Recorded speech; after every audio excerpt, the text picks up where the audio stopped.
Hey, it's Coffee with Mick. Frank and I's discussion about whatever the hell I want to talk about in the morning. New season of Jellystone's coming out. It's going to be a Space Ghost episode with Andy Murrow reprising his role as Brack. Sadly, Zorak's voice actor can't reprise his role too. Such is the way of things. You will be missed, Croker. That's his name, right? Croker? I think so. If it's not, I apologize. Space Ghost is weird because, like, he was pretty much just a straight-laced superhero who could phase through stuff and shoot energy beams from his gauntlets.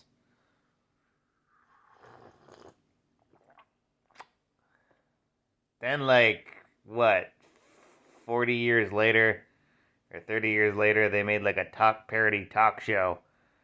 And now that's pretty much all Space Ghost is for the most part. People just know him from the talk show and not so much from his superhero adventures. It's amazing. Same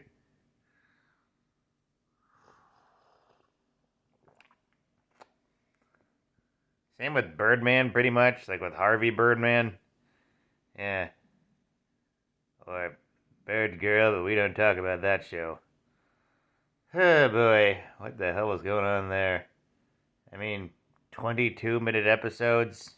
Most of those episode plots were like 11 minutes. A lot of people think it's like, oh man, woke humor. No. The humor was barely woke. They had one episode defending female CEOs. Or as I like to say, defending CEOs. People saying, oh, we need more female CEOs. No, we need less CEOs in general. Ugh.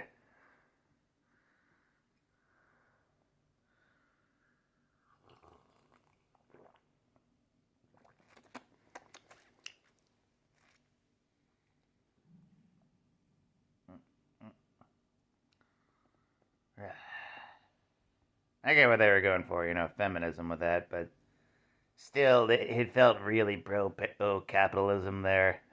What can I tell you? Hanna-Barbera. They ain't doing much with Hanna-Barbera outside of comedy. Yeah.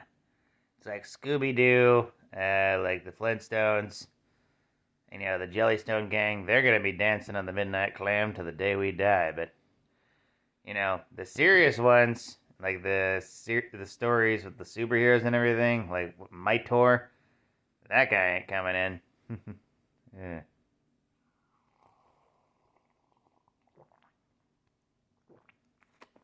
Yeah. I once again must reiterate, so no right-wing Meninist douchebags like me.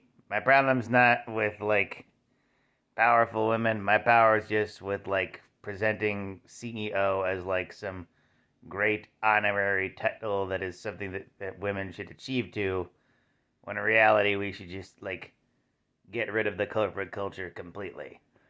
Yeah.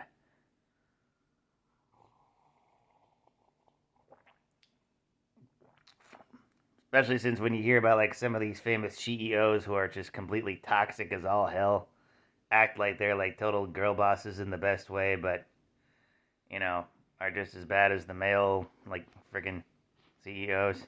Ugh. Corporate culture is absolutely toxic. Phone vibrated, sorry.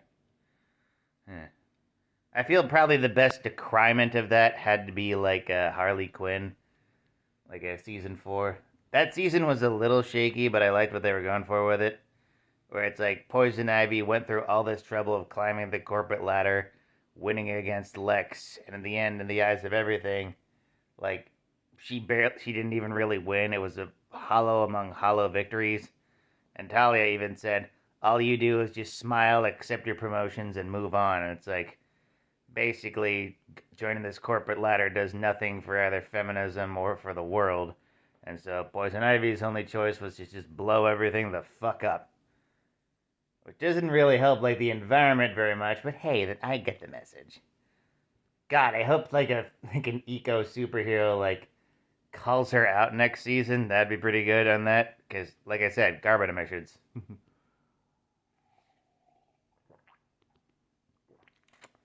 That and like her destructive grandstandings don't really stop capitalism, and those buildings were all insured, so the CEOs probably get like a pay hike from it. And like these are like rich buildings, so I don't really think that their insurance wouldn't cover acts of villainy. So I don't know.